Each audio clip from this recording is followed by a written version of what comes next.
Good evening. My name is Eliza Bailey, and I was tasked with bringing a speech before you tonight. So when I sat down to think about what part of communications I wanted to really speak about, I went back to what I do on a daily basis.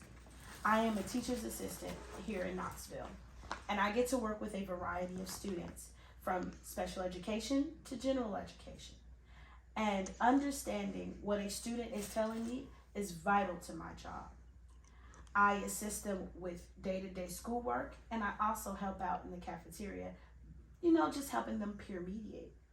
But in the middle of doing all of that, I also have to read some of their nonverbal communication to understand when something is about to happen or if something was truly going on. So, if you didn't know, tonight I will be talking about nonverbal communication. There are many topics under the helm of nonverbal communication, such as gestures, body language, proximate signs, and paralinguistics. So when we talk about body language is simply what your body is saying to me at the time when you're speaking. So if you say, "Hi, my name is Eliza Bailey," I would believe you're probably having a pretty good day, right?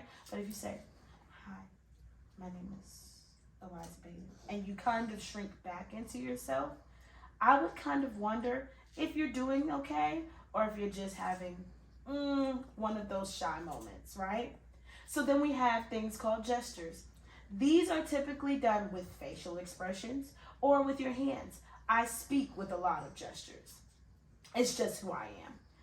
Now, there are some times where students might gesture with their hands and look like they are telling you all the way off, when in fact, they're actually just being funny and they're mimicking or overemphasizing what they're trying to say to you. For example, what if we were looking at a camera and we saw a student gesturing their hand like this? We could think that the person was actually threatening someone or upset.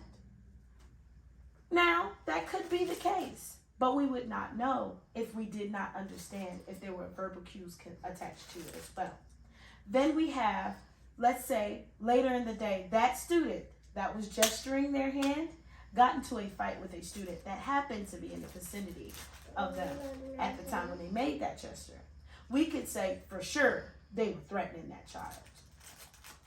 But they could say, "I was just practicing for baseball. I'm an umpire and I have to hit my mitt a couple of times," right? You cannot solely rely on nonverbal communications. Sure, for if we do, we miss the opportunity to effectively communicate with a student in totality. We can misread what a student is trying to tell us because we're looking at the way they roll their neck or the way they roll their eyes. Now, some students have to talk that way because that may be the only way they communicate at home or the only way they've ever seen a statement like that communicated. So sometimes our culture can play a big part in the way we communicate. So if what I might perceive as sassy, you might perceive as that's just who they are. But that either way can be a hit or miss in a conversation.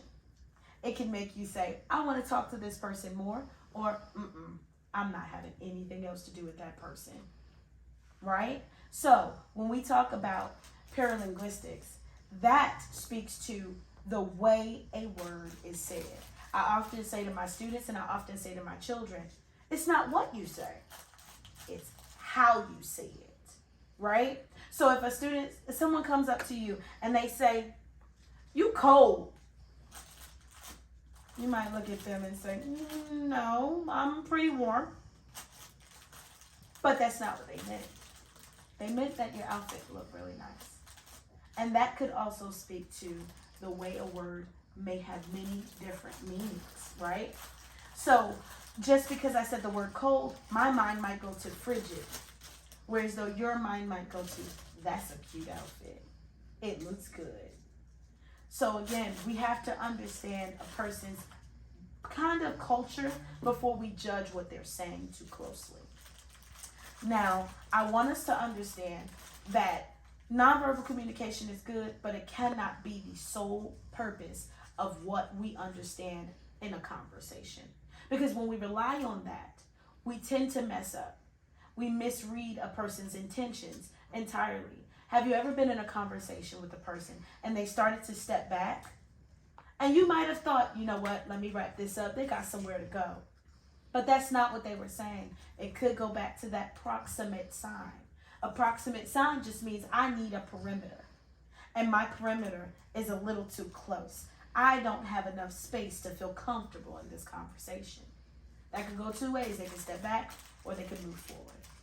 Now, I want us to always remember that relying on nonverbal communications is never going to be a good piece for us to effectively communicate.